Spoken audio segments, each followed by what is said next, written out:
Yeah, reporting from Ekulobe Ward 2, Ezekana Square 2. As at 10:45, the accreditation machine is not working.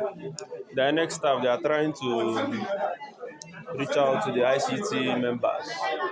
We are patiently waiting here, and the accreditation machine is not working. Reporting from Ekulobe Ward 2, Ezekana Square 2. The machine is not working. As you can see, the machine is currently off. Accreditation has been stopped. So we are still here. We are still here. We are still here. At the other polling unit, I think the machine did not work also, but they have started voting already. I think the woman is doing her own manually. So, I know. So, but here now, the machine is not working. Nothing is working here.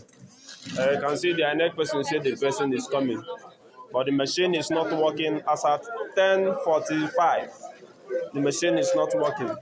Thank you. Reporting live from Ekulobe Ward 2, Obiora Victor, reporting live. Thanks for checking out Symphony on YouTube. Please be sure to subscribe and like our videos for updates.